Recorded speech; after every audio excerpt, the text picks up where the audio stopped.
Imam Nawawi itu ganteng, orangnya ya normal, tapi karena sibuk nulis, beliau sampai kabudut itu tidak nikah. Imam Sibawayh itu suka sekali sama ilmu, menjadi istri utamanya ya ilmu itu. Dia ganteng, Sibawayh itu maknanya tuh apel, dia ganteng sekali, sampai banyak cewek yang seneng. Akhirnya dia nikah. Tapi nggak pernah dikumpulin. Dia belajar terus. Ketika beliau ke pasar, dulu nggak ada supermarket, beli kertas, kitabnya dibakar semua sama istrinya. Dikira istrinya terus mencintai dia, malah diceraikan. Itu siapa? Imam Sibawayh.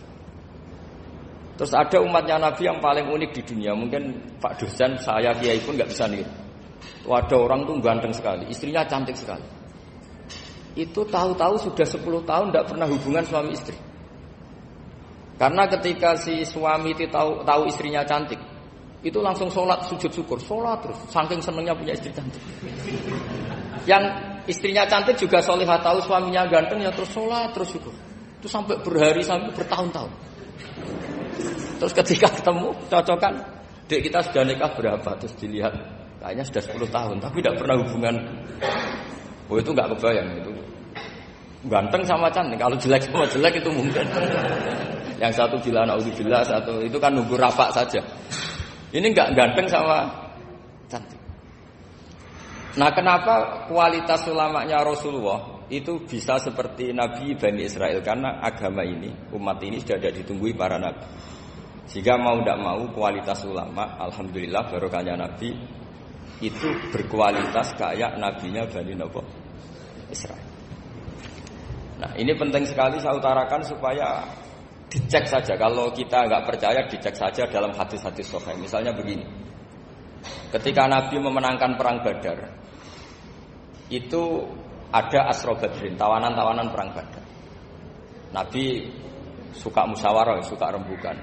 Ya Abu Bakrin, menurut kamu tawanan ini diapakan? Kata Abu Bakar, hum asyiratuka. Mereka itu keluarga engkau, orang-orang Quraisy. Ya dibebaskan saja.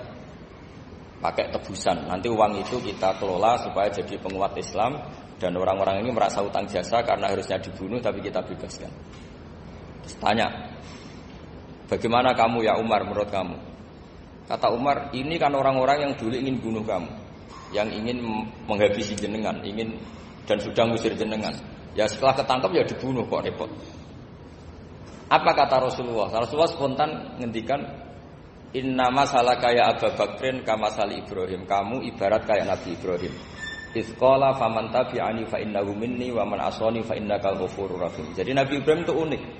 Melihat umat itu sesafaqah itu. Safaqah itu banget sayangnya. Nabi Ibrahim cara berpikir, faman tabi'ani fa innahu minni. Orang yang ikut saya ya Allah pasti golongan saya. Tentu layak masuk surga. Waman asoni, orang yang mendurhakai saya, fa innaka ghafurur rahim, engkau maha pengampun. Bukan yang mendurhakai langsung masuk neraka, enggak, engkau maha pengampun. Wa masaluka ya Umar kama salin Nuh, isqala rabbil tadzar ala ardi minal kafirin dajara. Umar, kamu mirip Nabi Nuh, inginnya semua orang kafir dihabisin. Ya masyhur kan Nabi Nuh itu enggak ingin ada orang kafir sampai ada banjir tufan. Nah kalau sampean tanya bedanya apa dengan garis keras sekarang? Bedanya ya beda sekali. Kalau Nabi Nuh benci sama orang kafir itu diserahkan yang punya. Sehingga yang punya yaitu Allah yang menghukum dengan banjir bandang. Tapi kalau kita kan kadang kita bertindak sendiri. Jadi potensi disalahkan. Yang jelas dalam hadis-hadis sahih, Nabi Nuh itu tidak bisa mensyafaati karena itu.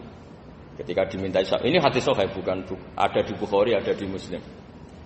Karena biasanya kalau di kota itu ditanya, ini sahih enggak? Untungnya yang tanya kadang enggak paham, ini alhamdulillahnya. Jadi wah repot. Nabi Nuh itu diantara sebabnya enggak bisa mensyafaati adalah pernah corong Jawa maksudno kaume. Kalau dalam bahasa Arab itu da'a li Zaidin berarti mendoakan positif. Kalau da'a la Zaidin mendoakan negatif. Kalau orang Jawa itu ada doa, ada pasot. Nabi Nuh adalah orang yang pernah maksudkan kaumnya. Saya cerita sedikit tentang Nabi Nuh dan Nabi Ibrahim. Nabi Ibrahim dianggap tadi cerminannya Abu Bakar, dianggap niru Ibrahim, cerminannya Umar, dianggap niru Nabi siapa? Nabi Nuh. Lalu kalau sampean tanya, bedanya gimana? Begini logikanya. Andaikan kita mengkaji secara akademik begini. Ada ulama besar namanya Abdul Hasan Asyadzili, itu masyhur di Indonesia menjadi thariqah Syadziliyah. Terus ada seorang muridnya minta gini, ya Abul Hasan Asadili, tolong saya dikasih ijazah supaya saya tidak pernah maksiat di bumi ini. Karena saya takut sama Allah, kalau saya maksiat itu merasa tidak nyaman dengan Allah. Abul Hasan Asadili ini malah marah besar. Atuhibbu alla tadhharu maghfiratu. Kalau kamu tidak pernah maksiat, berarti kamu suka maghfirahnya Allah Ta'ala itu tidak kelihatan, karena tidak ada yang maksiat. Tapi bukan dukung kamu yang tidak ada, ini cerita ilmiah. Tapi kalau Said Abdul Al-Haddad itu kebalikannya. Ada orang fasik gitu hidup berkeliaran, mengganggu masyarakat, ganggu ketertiban agama.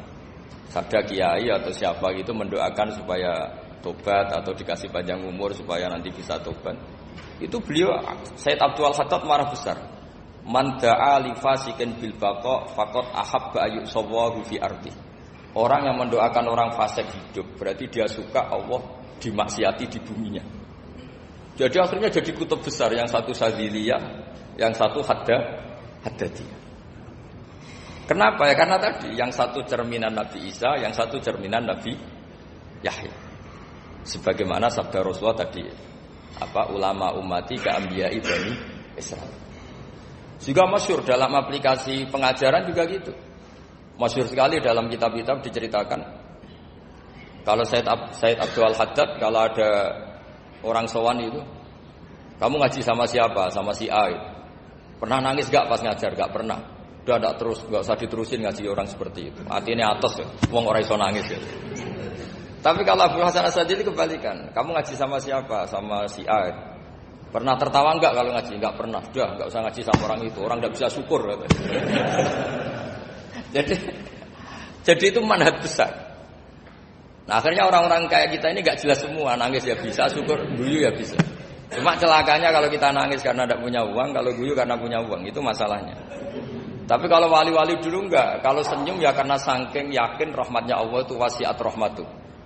Kalau nangis ya karena takut azabnya Allah. Kalau kita kan enggak, sangat-sangat materialistik. Ini yang membedakan kita. Sebenarnya nangis dan senyum itu satu keharusan karena Allah punya madharul jalal. Ketika Allah dengan sifat keagungannya, maka kita ini cara Jawa serako bersenyum. Tapi Allah itu kadang sebagai madharul jamal, adanya satu keasikan. Sehingga yang merengut itu yang salah. Makanya dalam ilmu tasawuf, kutub wali itu hanya dua. Allah dengan madharul jalal, dengan Allah yang madharul jamal. Contoh madharul jalal misalnya gini. Ketika Nabi Musa ingin melihat Allah, saking kangennya ingin melihat Allah. Rabbi arini anzur ilaik. Ya Allah, saya beri hak untuk melihat engkau. Allah dengan jalalnya gini. Allah itu qadim, superior. Tentu enggak layak tersentuh barang hadis. Barang hadis itu makhluk. Sehingga ketika falam matajalla rabbuhu lil jabali ja'alahu dakka wa kharra Musa sa'iqa. Sehingga enggak levelnya, apapun hebatnya Nabi ini tetap makhluk. Sementara Allah itu qadim. Gak kuat. Makhluk yang fana ini, yang profan ini gak kuat. Gak kuat menampung zat yang qadim, yang superior. Sehingga gunung pun hancur. Nabi Musa pingsan. Tapi ketika Allah dengan madharul jamal. Madharul jamal itu Allah dengan keindahannya, dengan kasih sayangnya, memberi hak makhluknya untuk melihat.